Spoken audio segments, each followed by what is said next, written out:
Nikahan Tanpa Cinta Gadis Desa. Bab 164. Laras pusing. Demi Tuhan. Isi pikiran Jelita hanya Samba, Samba, dan Samba.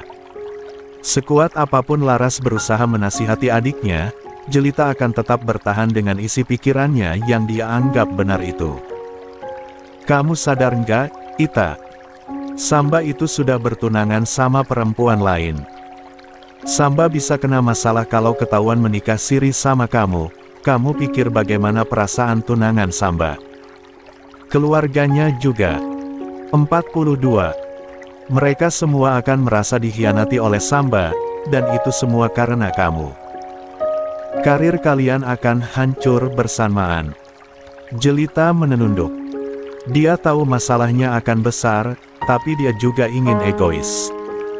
Dia tidak mau hanya harus memikirkan orang lain saja sementara hatinya sendiri hancur berkeping-keping. Sesekali, dia juga ingin memenuhi hasrat hatinya sendiri, yaitu hidup bersama Samba. Laras memijat pelipisnya. Rasa berdenyut menyakitkan telah bersarang di kepalanya sejak tadi. Kondisi mentalnya benar-benar berantakan sekarang. Kenapa sih harus Samba? Tolong jangan bikin masalah lagi dengan keluarga mereka. Kasihan Tante Cahya, Om Rahmat juga. Hidup mereka sudah penuh masalah karena kelakuan kakak di masa lalu. Sekarang kamu juga mau melakukan hal yang sama. Jelita mengepalkan telapak tangannya. Dia tidak terima terkesan disalahkan oleh Laras. Dia tidak tahu apa-apa atas masalah mereka di masa lalu. Dia hanya anak kecil waktu itu. Mengapa dia juga harus menanggung dampak atas perbuatan yang tidak dia lakukan? Yang bikin hidup Tante Cahya dan Om Rahmat jadi bermasalah itu Kak Laras. Kenapa aku juga harus ikut nanggung? Itu nggak adil, aku nggak salah. Mata Laras membola. Jelita benar-benar meluapkan emosinya di hadapan Laras. Jujur dia sakit hati. Benar, Laras memang yang bersalah. Jelita tidak tahu saja Laras sebenarnya selalu merasa terbebani dengan apa yang terjadi di masa lalu. Bahkan kalau bisa kembali ke masa lalu, Laras tidak akan pernah melakukannya. Namun apa yang terjadi telah terjadi. Sekarang hanya bisa memperbaiki hidup demi masa depan yang lebih baik. Namun, sepertinya Jelita tidak berpikir demikian. Dia tetap tenggelam dalam rasa cintanya kepada Samba. Laras memejamkan matanya sebentar. Baiklah, dia menyerah. Jelita sudah paten dengan keputusannya. Kakak nggak tahu lagi harus kayak gimana menghadapi kamu, Ita. Kalau nanti hidupmu benar-benar menjadi sulit atau bermasalah, jangan pernah salahin kakak. Jangan lupa bahwa kakak sudah mengingatkan kamu. Laras beralih kepada suaminya. Ayo kita pulang, Mas. Zaki kelihatan ragu. Kamu yakin mau ninggalin Ita gitu aja? Sudahlah, toh dia nggak mau dengar. Mau aku kasih nasihat sampai tenggorokanku putus juga dia tetap abai, jadi buat apa lagi? Zaki mendesah. Ya sudah, ayo kita pulang. Zaki menoleh sebentar kepada Jelita, mengulas senyum tipis kepada adik iparnya itu, berusaha memberikan semangat secara diam-diam. Setelah kepergian Laras dan Zaki, Jelita hanya bisa menangis terisak-isak di kursi. Dia sedih. Dia juga merasa bersalah. Sementara itu, Inces yang sejak tadi diam-diam melihat pertengkaran Jelita dengan kakaknya hanya bisa menatap prihatin. Dia memang sengaja tidak keluar. Dia tidak mau ikut campur dalam masalah keluarga Jelita karena merasa tidak berhak. Sekarang, dia benar-benar kasihan melihat sahabatnya terpuruk seperti itu. 43. Pertengkarannya dengan sang kakak kemarin benar-benar membuat Jelita lumayan terpuruk. Laras benar-benar sengaja memutus kontak dengannya. Laras yang biasanya rajin sekali sekadar iseng-iseng menanyakan apakah Jelita sudah makan, masak apa, atau sedang ada kegiatan apa, sekarang benar-benar abai. Jujur, Jelita takut kalau kakaknya akan begini terus. Lo ngeliatin HP terus kenapa sih? Mau ngadu ke Mas Ganteng soal yang kemarin? Tanya Inces. Jelita menggeleng. Enggak, gue cuma takut aja Kak Laras beneran gak mau lagi jadi kakak gue. Ngomong apa sih? Keluarga itu bakal tetap keluarga. Kakak lo lagi kesal aja karena lo nggak bilang sebelum ngelakuin hal itu. Udah biarin aja, biar amarahnya redam dulu. Jelita menghela napas panjang. Gue takut, Ces. Kak Laras satu-satunya saudara kandung gue soalnya. Inces paham kekhawatiran Jelita. Namun, Inces sendiri juga tidak bisa menyalahkan Laras. Masalahnya, posisi Laras adalah satu-satunya keluarga Jelita, yang memang merawat Jelita sejak kecil. Rasa kecewanya pasti sangat besar. Jangan parnoan, kasih waktu dulu kakak lo sendiri. Nanti kalau udah lo kasih waktu, baru lo datangi dia dan minta maaf lagi. Gue yakin sebenarnya kakak lo juga nggak mau kondisi kalian kayak gini. Inces terisak lagi. Makasih, Ces. Makasih karena lo selalu ada di saat gue sedih. Inces mendekat dan mengelus bahu Jelita. Iya, sama-sama. Ngomong-ngomong, soal konferensi pers yang lo janjikan ke Pak Alarik itu, kapan lo mau bikin? Besok kayaknya. Udah yakin lo? Jelita mengangguk. Iya. Lebih cepat, lebih baik. Gue khawatir sama nama baik Arik. Jangan sampai gara-gara masalah ini nanti reputasi dia hancur. Terus, lo bikin konferensi pers sendiri. Nggak bareng Pak Alarik itu. Ya sendirilah. Kan ceritanya kami udah putus. Kalau bikin konferensi pers bareng-bareng malah kesannya settingan sekadar buat nutup gosip aja.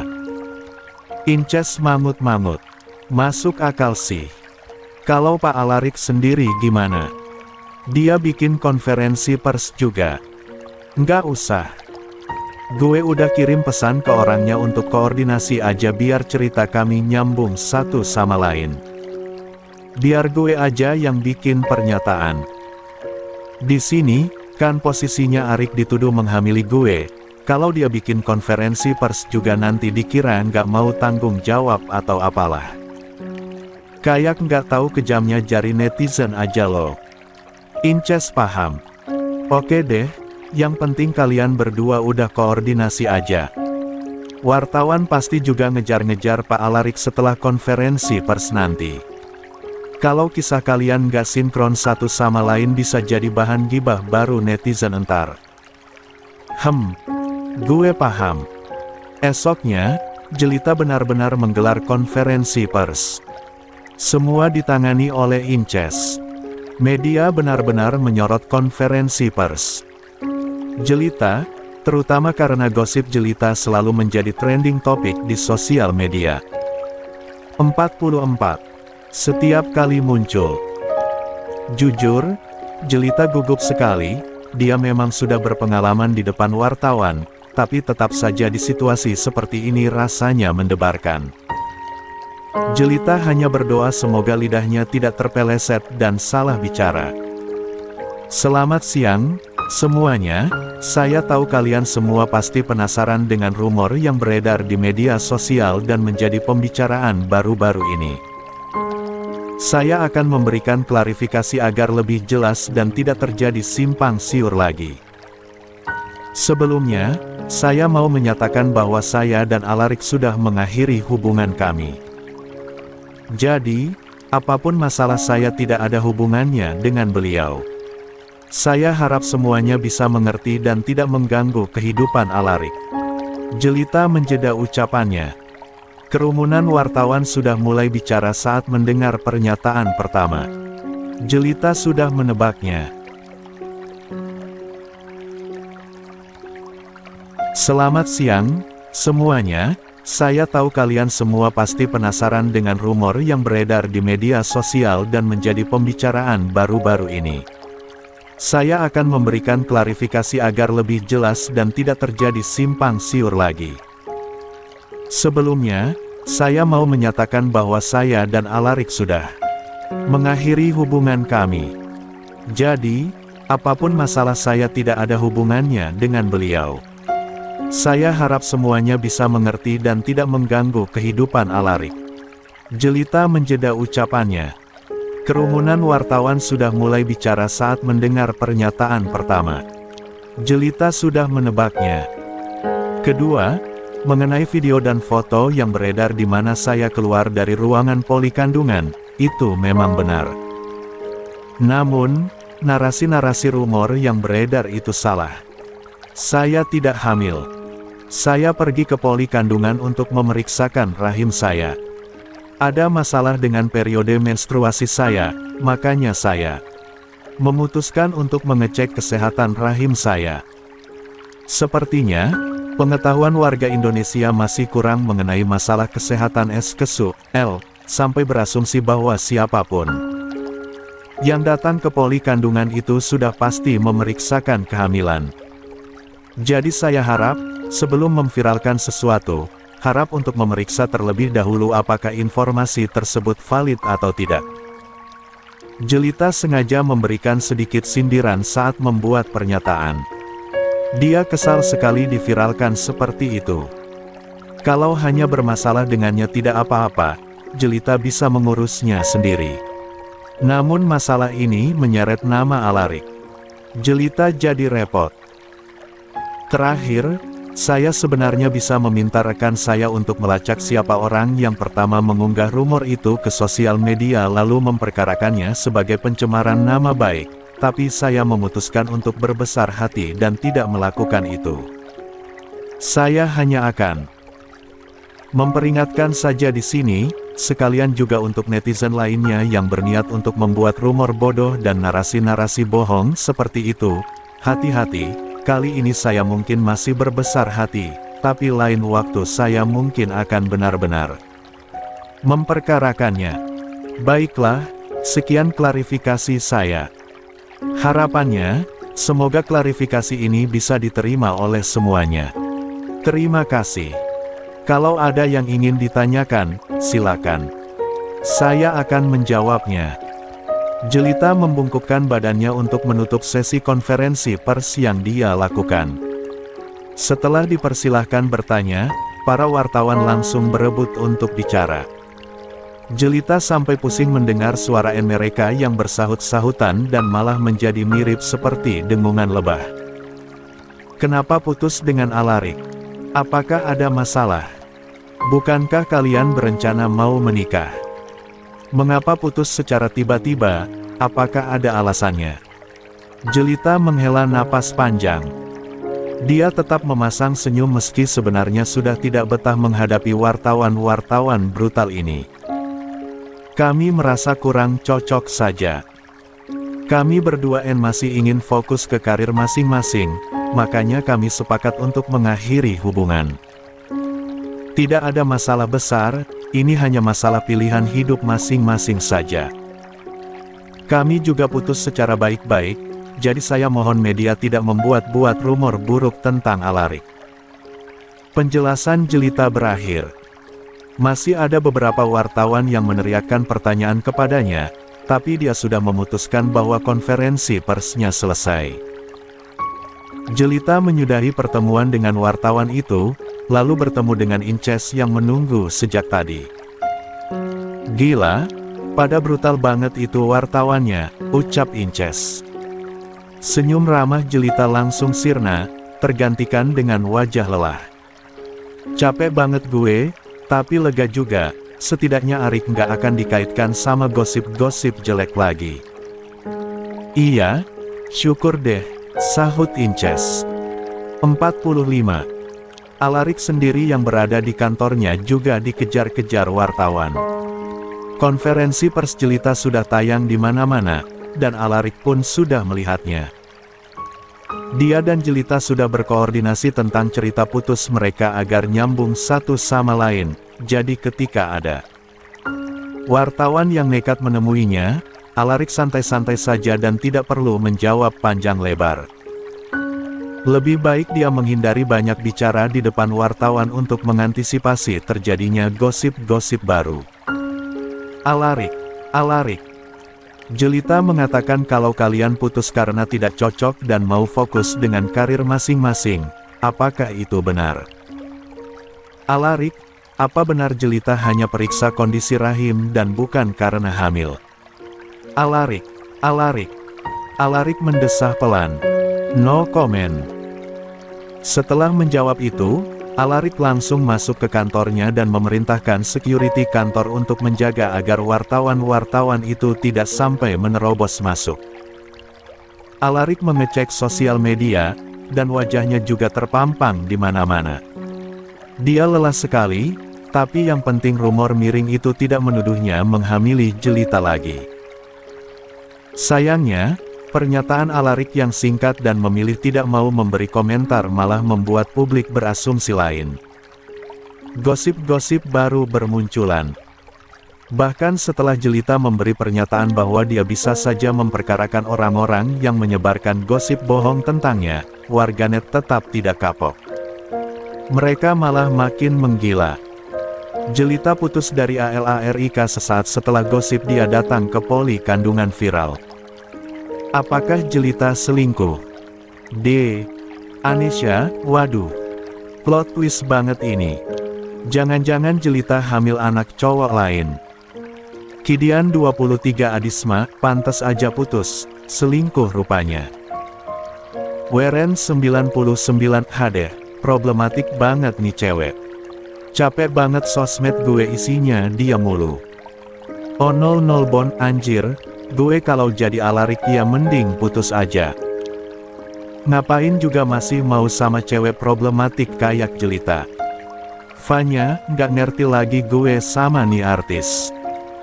Velvenrir emang kalau murahan ya murahan aja sih.